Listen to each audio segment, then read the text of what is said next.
So what I want us to do is to start becoming more conscious, start choosing things in a better way for ourselves, and start creating a life that's going to gear us to really take advantage of the opportunities that are going to show up for us in the years to come. This podcast is brought to you by The Integrated Human. We work up, down, inside out to plug yourself into your potential. If you want to see what we are up to and what's next, sign up to our newsletter or follow us on social media. If you like what we are doing, we really appreciate it if you can like our post on social media and YouTube and help us grow.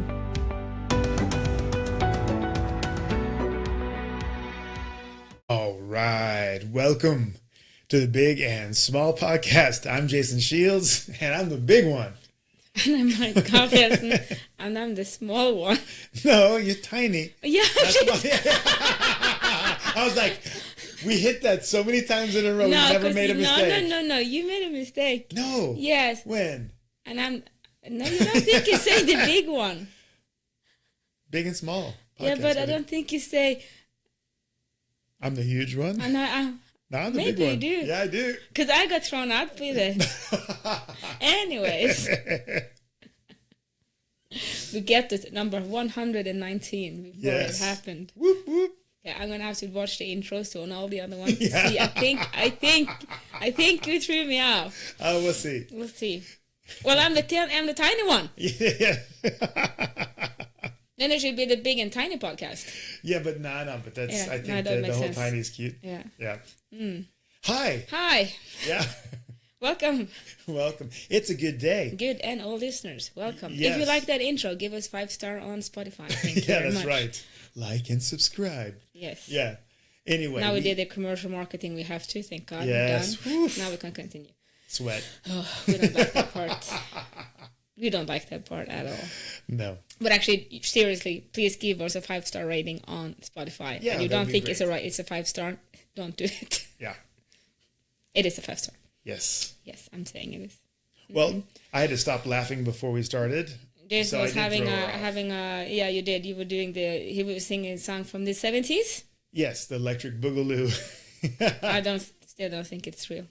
Yeah. So, yeah. No, it's always interesting what comes up before we're going to have a podcast episode. Right now, Jason started having the podcast episode before we recorded. So I had to stop him and say, let's do that in the podcast. Marta straight up parked me. I parked you.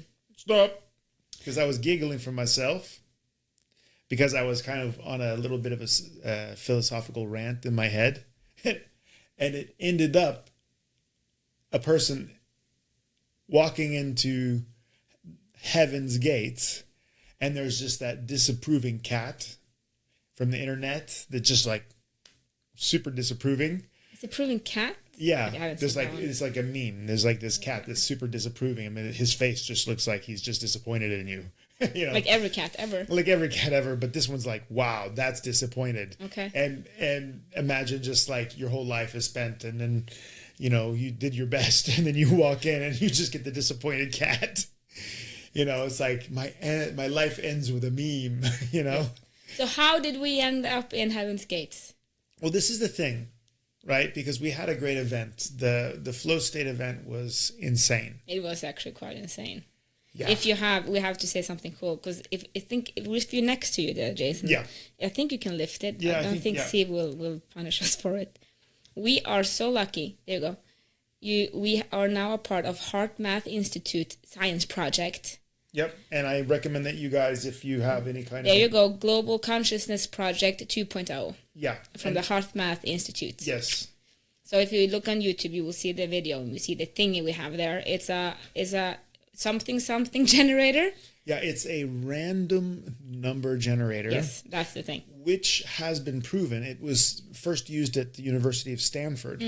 And then now HeartMath has basically been given the research and continuing the research that's been done over the last 20 or 30 years. Yeah, I think they started I think it's 30, because I think HeartMath started in 90s, because I always connect it to my day of birth. Oh, nice. Which is in the 80s. Yeah. Yes, yeah. Has nothing to do with that, but it's in the 90s that started it. Yeah, that's when HeartMath started it, and I think that the people at Stanford was even before that. It was like in the 70s. You know, that's why Electric Boogaloo, right? Exactly. So they started following a correlation between events like people meditating together, terrorist attacks, wars, all kinds of things. The Olympics. The Olympics, for example, in relationship to the random number generator. And it turned out that when there's more people coming together, there's more harmonious activity, there's more positive charge on people, especially in large groups, you get a change in the randomness. You basically get more coherence. It becomes more harmonious, that the numbers aren't as random. And there's a whole bunch of science behind this. I know some of my science geeks going to be like, what in the world We are take you Steve talking on about? a podcast for that. Yeah, we can take that. But I was reading through the research yesterday with Steve, and it turns out that there's something called a 7 sigma event. 7 sigma event. So let me roll this back for a second and share this insanely cool thing with you. So we had the flow state, and which we, for people listening, that's our deep dive event. That's where we do a lot of inner work and meditation. And this one, we had a 4-day event. Exactly. We had 10 to 12 hours of meditation over 2 full days and 2 half days. Yeah, exactly. Yeah. So there's a lot of deep diving and coherence, and basically we had the theme of emotional work and self-work, how to use your emotions to start manifesting your life that you want, right? And we'll come back to that in a minute, why that's so important to be able to work with your emotions. But we did these deep dive meditations, both breath work and moksha meditation. We did heart-centered breathing, all different kinds of things in order to help people access the tools that they actually have to regulate their nervous systems and change their mind to change their lives. So we pulled up the numbers during the event, and not only was there an increase, a massive increase in coherence. Yeah, we went from normal to high. Yeah, from normal to high.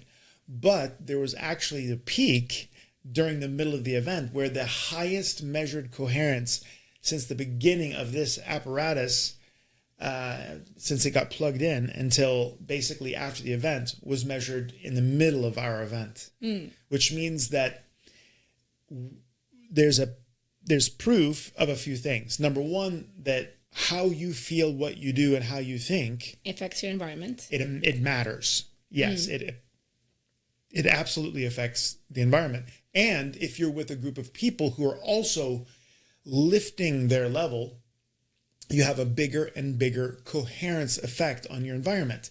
And Maharishi Mahesh Yogi in the TM movement had the super radiance effect, where they were saying that if you give 1% of the population meditation techniques, that you'll see a drop in crime. And if you get the advanced meditators, it's a square root of 1%. And they did these big experiments in Washington, D.C., which at that time was the murder capital of America. I think there was a murder every 5 minutes. Like, it's insane. And you just saw the numbers drop like crazy. So 7 sigma means statistically that it is a 1 in 1 trillion chance that our meditation effect on this apparatus was coincidence. 1 in 1 trillion. That means that you have a 7 times larger chance of winning the lottery than creating that effect during a meditation event. And guess what? We did it. That's it. So the question is, does it work? Yes. Absolutely, positively. So you can learn real meditation. That's also the thing that is really interesting with it, because you can say, yeah, but that was meditation. We also saw, because we get kind of the monthly report, that in Voss is a really, really sports enthusiastic town. And winning town. If it was a country, it would be very high up in the statistics. You either are related to one, or know one, or work with one that is Olympic champion. Yeah. It's just how it is. You joke with it, but if you throw a rock out there, you're going to hit someone that with a gold medal, or at least a medal in the Olympics. And Voss also actually got a new one this Olympics in skiing.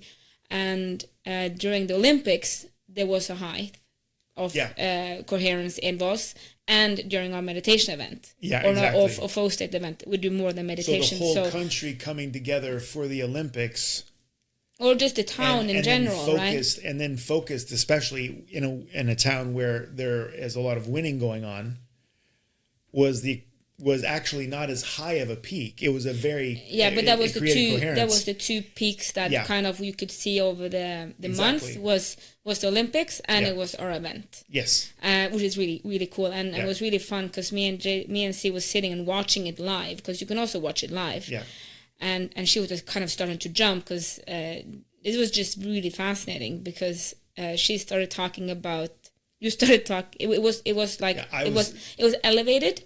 And then Jason started talking about dead kittens, and it dropped. Yeah. Because everybody could feel the dead kittens, and it was horrific.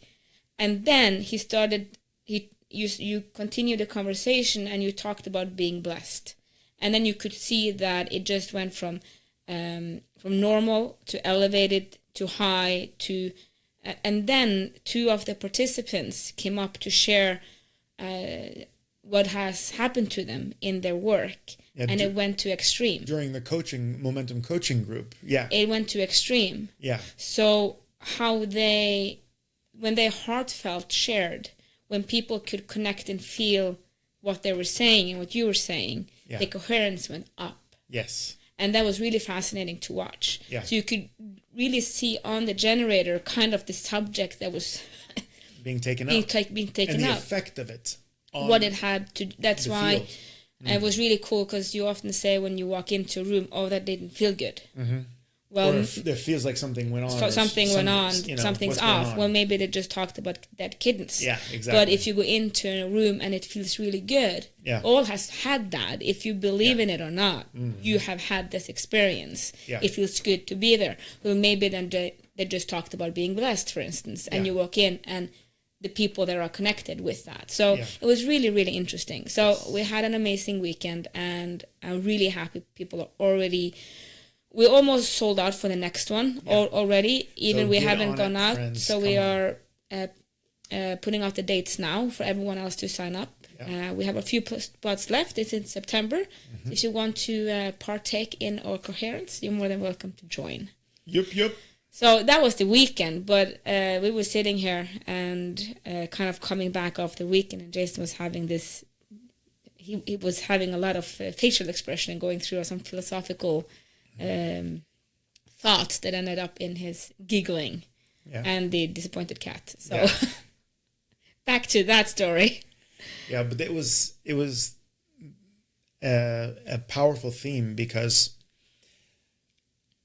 you have to be able to manage your emotions in some way or other in order to get a good result. And this is whether you're going to train, or whether you're going to do business, or whether you're going to manage your family. No matter what you do on the outside has to be powered from something inside you, right? Some people get all juiced up on a motivational video, and they try to do that every day to keep themselves all jacked up and ready.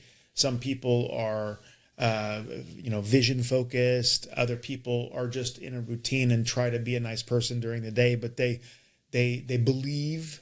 The belief is partially emotional. They believe in their routines, so therefore they continue to stick to them and show up. Mm-hmm. How many athletes do, because everybody thinks that athletes run on a full diet of motivation all the time, which is not the case.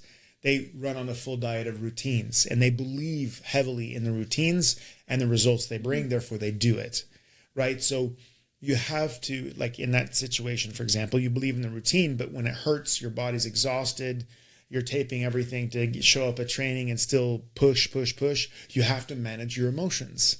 So this was about how, first of all, to meet your emotions, but also understanding the polarity that the emotions make. If I'm open and friendly and giving and juicy in a positive way for the people around me, they're going to be attracted to me. If I'm a negative and pulled back and inside and always and testing stingy, relationships and choice words. Yes, always testing the relationship and manipulating people with push-pull and all that stuff. It becomes so uncomfortable for people that they pull away. And you can often see that. People who are charismatic often have a lot of positive charge. And people who are alone in their life often are people who don't attract people because they have a complicated emotional scheme, right? The landscape is difficult. So some people do that on purpose. Some people are just introverts and they don't want people around them, so they won't be that attractive, quote unquote, emotionally. Other people just are likable and people want to be around them, right? But the same thing, that same emotional charge, has to do with the manifestation in your life, because how you do the work, how you see the work, how you feel the work will in very large part determine the results of the work. So one of my old chiropractic mentors used to say, who you are determines how well what you do works. So if you're a angry, sleazy, confused person who's stingy, even though you're making dinner for people, it may not have the same effect on the crowd than if you're like a Mother Teresa type, right? Who's, giving and generous and wonderful, it takes care of people. So even though it's the same food being served, the atmosphere, the feeling, the energy around it's different, right? So learning this is important. Now, what we covered in a small part, and this is just a tiny little picture of the process, but first comes awareness. You have to be aware of a situation before you can start to handle it. Then comes information, because you have to know something about it in order to react to it or to charge it with a positive or a negative, right? So if you don't know what it is and you just say that your anger just comes out of nowhere and disappears and then happiness, then it's usually your body going through hormonal changes, or it's because you are triggered from a trauma in your past, right? If somebody says, marshmallows and you get angry, it's because you probably have some reason. Someone threw marshmallows at you when you were a kid. Or something like that. Yeah, exactly. Right? Hate s'mores. Yeah, it's s'mores. Exactly. And imagine this, that because we come from a unified source where the energy is full, meaning that it's a total energy, it's completely connected as one unit, which means that if you're going to get an emotion and you were going to try to label that with emotion, the only emotion you could use or the description would be unconditional love, right? Because it's energetic, it's totally full, and it's completely connected, and it's a unit, so you think about love. Love is closeness. Love is connection. Love is acceptance. All of these things coming from one source. So they say unconditional love is not traditionally seen as an emotion because it's too full. It's every emotion put together all at once, right? So imagine that we're walking around in a field of love. That's what it is, but we don't perceive it that way all the time. And that's because our awareness, number one, and the information that we are able to take in from our environment. We don't see it that way. We see it as, that motherfucker cut me off in traffic. He almost killed me. Or that guy's making me late. Or this guy, I should have gotten 2 pieces of cake and not 1 piece of cake. Or, oh my God, I ate the cake, right? So who we are coming a little bit from our past experiences determines, if we're not aware, how we see the things around us. We project our emotional states, our information, and all that. So I was giggling because imagine a person living in a field of unconditional love and just fucking everything up. Excuse the language. We're going to have to put a beep on that. But, I will not be put a beep on that. Yeah, they spend they spend all their time creating conflicts. They feel alone and isolated in the world. They feel like nobody's taking care of them. They feel like everybody's a bother. And the way they react and relate to people manifest this situation, because if you think somebody's just trying to take something from you and you're alone in the world and they're obviously not supporting you, they're just trying to take something, are you going to invite them in or are you going to push them away? You obviously push them away. So it becomes a self-fulfilling prophecy.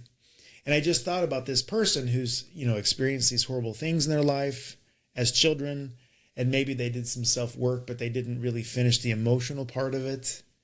Yeah, because many think that inner work is like I've noticed, I would rather say, I've noticed that a lot of people that do inner work think it's an intellectual thing. Yeah, I read the book. I've heard that before. Yeah.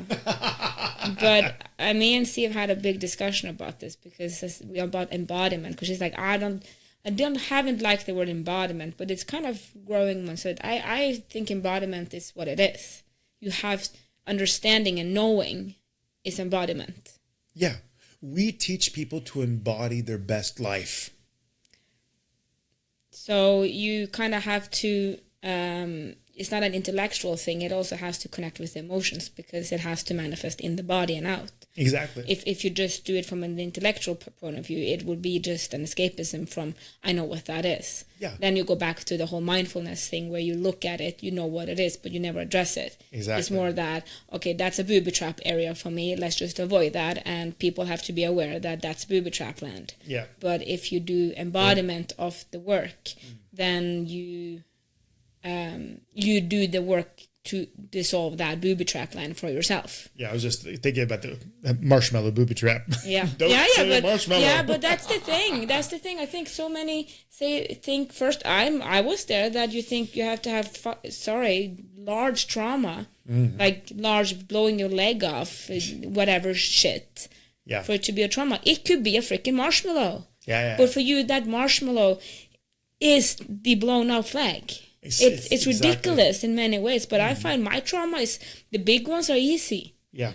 You know what happened. Yeah. You can see how it affected. Yeah. It's easy to fix. Yeah. The difficult one is that comment from the teacher. Yeah. It's the marshmallow being thrown at you. It's the parent-teacher conference. Yeah. It's so small events, and you were usually very, very young. Yeah. Yeah. When it happened. Very often, very young. They are super difficult to handle. So the job is kind of when you do the work, is when you identify them, you have to work with them. Yeah. But you have to acknowledge they're small. Yeah. They're usually not, in my experience, they have huge impact. Yeah. The sentence was one sentence, which terrifies me, because when you have children, Yeah. me and Eric have said, if we get children, we're going to give them like the integrated human roadmap when we're 18, and said, you survived. Yeah. We did our best, but you are traumatized. Yeah. Somehow, you don't know it yet. We really tried, but here's the manual to fix it when you're ready, because you will have a comment about food. Yeah. You will have a comment about your own body. You will have a comment about that neighbor. You will have a comment about you're trying to do the best, but you say something like, it's really important to be early, because then you show respect to the people. Mm-hmm. But then you all of a sudden have this pattern in them that when someone's late, they're not showing them respect. They don't get respect. They don't get respect, and then they get angry when they're 30. I'm like, so it seems like a good rule, but then suddenly that's the thing that breaks their relationships. Right? No matter how you do this, you fuck up. Yeah, you're gonna, because it's gonna so be traumatizing no matter what. Try to pull on one string and not pull the rest of them. You're gonna pull the rest of them, and some of them are gonna be aligned, and some of them are gonna get fucked up. Right? So it's kind of, that's just, and you do your best, but at one point, you have fucked up, and that's the point, that the parent or teacher, or that's why Jason says mother and father and teachers and preachers, whatever with authority over you in that point, said one sentence, and that burned up. Boom. Then you hold that for 45 years. Yeah, and those are the ones that in a way burn. There's a second level, and that's the ones that form the way you see things that you don't even know are there. Exactly. Because they're behind the camera. They're in your subconscious mind. So the way you interpret the things that are coming in, you may not necessarily feel pain or anything. You just, oh, that's what that is. Oh, they're trying to steal something. Oh, they're trying to, oh, this is the way they're manipulating me, or this is what they want, or this is what they don't want, or this is how they're going to do it. And sometimes that's based on cool, clean logic. Mm-hmm. And sometimes it's as dirty as it gets because it's just your trauma putting trauma glasses on your eyes. And that's the way you're going to see everything until you've taken the trauma glasses off. But how do you know that you have the trauma glasses? You know, and that's a lot of the awareness work that we're doing with the moksha meditation, you know? So exactly. And I was just thinking, I just had this like super quick experience where imagine you are a universal being with every option.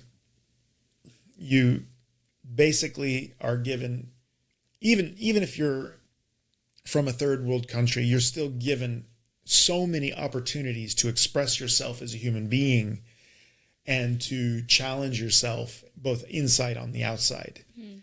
There's so much that's amazing about the world, even if it's horrific as well, but it's just a complete total experience. And to not work on yourself, to not be curious about what you can achieve and who you can be and how you can contribute to the environment. I just had this picture of a person who's traumatized as a kid, which is horrible, but then that forms the way they have all of their relationships all the way through. And then finally they get old and they die and they go to heaven, hopefully, and they meet the disappointed cat meme. Like, bro, you had all of this and you did nothing. You did nothing with it. Like, you did nothing with yourself. You did nothing with the things around you. Like, no curiosity at all, right? For why you think things are that way and why people didn't understand, you know? It's just very fascinating to see the work and then to see people wake up in the work. You know, the see people get these tools and don't stop at, oh, I recognize that information. But they're actually doing it. They're actually working with it. They're holding it with them and patterning their everyday routines so that they can continue to deepen the work in themselves. And then to get scientific evidence that that works, that it actually affects the environment. You know, people are like, oh, it's so bad. There's so many wars and so much. Then do something with it by improving yourself. Because when you show up for yourself, you change the field around you, you actually affect the world. You affect the world beyond your skin energetically. Yeah. No, it's kind of like if you want to, like the environment for now, for instance, like we should maybe do something with it to be better, but I don't think it's the car. I can, like, I live in Boston. I don't need a car. It's just how it is. But I know also with more energy, more awareness, then you don't throw the thing away. You try to put in the right trash bin. You bring a cup to an event instead of using 15 plastic cups that weekend. You become more aware because you don't want to waste. You feel because when you do it and when you reach pure consciousness and stuff like that, you know, you see everything's connected. So the turtle out there or whatever it is just as connected as the friend next to you. So, but you have to have English words. Well, that's good. You have to have extra energy. Extra energy, right? Yeah. You have to have what's the word? It is a word in English. Yeah. For the moment, it escapes me. Yeah. Blame flow fog. You can't be exhausted. You can't be exhausted. You can't run on low fumes. You have to have energy so that you can do that. Surplus of energy to do that. And I think that is the more you work on yourself, the more your, like we talked about during the weekend, your window of tolerance increases. You can handle more pressure without having to go into survival mode. Exactly. Either very low or really high into fight, flight, or into depression. So you can stand more pressure, which means that you can make better choices over a longer period of time. Exactly. You can stand, because what often happens is that when everything's normal, you manage, but when the intensity increases, like it's a death or it's drama happening with your kids or whatever it is, then you go out of the window of tolerance. Yeah. But with more and more work that you've done on yourself, the window expands. So that's that thing. And I think we had a very interesting question, which I think also we should talk about in the next podcast, but I think it's a nice kind of teaser for the next podcast. And that was just, we was asked, so what's the point of this work? And when do you stop? And I think Jason said it really beautiful, and he said that you stop this work when you stop being curious about what life can be. Yes. Because it is not about doing, many come into self-work when they are feeling really shitty. Yeah. But when they feel good, they stop. Because how it is how it always has been, right? And you've gotten to a new level, if you can call it that. But we have people at the event that are 88. Turned and 80. Yeah. Right? And that it's have meditated since they were children. Yes. And it's so wonderful to see them. I'm really inspired with having them, because I was talking to one of them, and he was just like, that heart-brain coherence, I never thought about that. That's really how they are connected, and how you actually have to feel them and not just think them. And he was really working on them. It's like, that's a totally new way of looking at it for me. I have to go deeper into that. And I just thought that's so interesting. You're 88. Yep. First of all, you're still learning. You're not just kind of sitting in a chair and rotting away. Yeah. You're still looking for more life. Still curious. Yeah. And that I'm like, you can still learn. Yeah. Well, exactly. Then I need to be humble enough at 35 to go, I don't know shit. And that's a good thing. And that's a good thing. Exactly. There's so much more. Yes. And I think also, like, I really liked what you said with the curiosity, because I'm like, for me, that was quite triggering in the way that when I stop being curious, then also my life gonna kind of stabilize at that level. Exactly. But which I see more and more is that there is no there's always a new one. So to keep pushing curiosity of life, not necessarily just chasing the new car or feeling better or whatever it is, but also just chase curiosity in this beautiful time that you have here, right? Yeah. So I just thought it's a little bit of hint for the next one. But I thought that was such a nice sentence that you said. Thank you.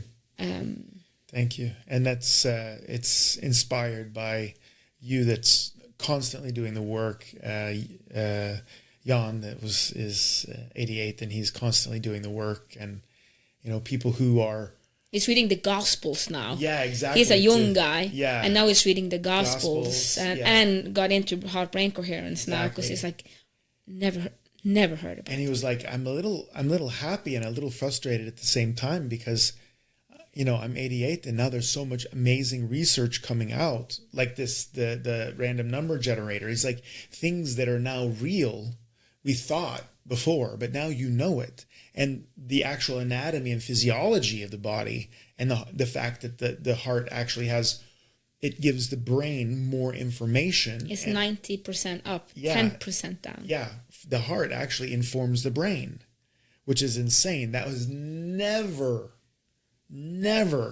been understood before the Heart Math Institute worked on that. So times are getting more and more interesting. And imagine being on the edge of that and seeing the things that you've been working with since you were 20 and you're now 88 coming out as facts. It's amazing. Yeah. So, yeah, I loved the event, and I love the fact that nobody there is going to meet the disappointed cat meme when they go. I don't think they will. They are. It's amazing to see people grow. It's amazing to see people being curious. Yeah. And it's always interesting because you see people are their boxes are opening in total different ways. Yeah. But absolutely perfectly correct for them. Yeah, Totally. So you can hear the same sentence, and that's also something to talk about later, but you can hear the same sentence and get two totally different experiences from it. Oh, yeah. But we'll save that for the next one. All right. Remember, you matter. Unless you multiply yourself by the speed of light squared, then you're energy. But if you can't be energy, matter. Thank you for listening to our podcast. We hope you felt we added something to your day and hopefully your life. If you want to learn more, subscribe to our newsletter and find us at integrated-human.com. That is integrated-human.com. Integrated Human on YouTube and other social media platforms. Have a great day and thank you again for listening. Love, light, and upgrade from us at the Integrated Human team.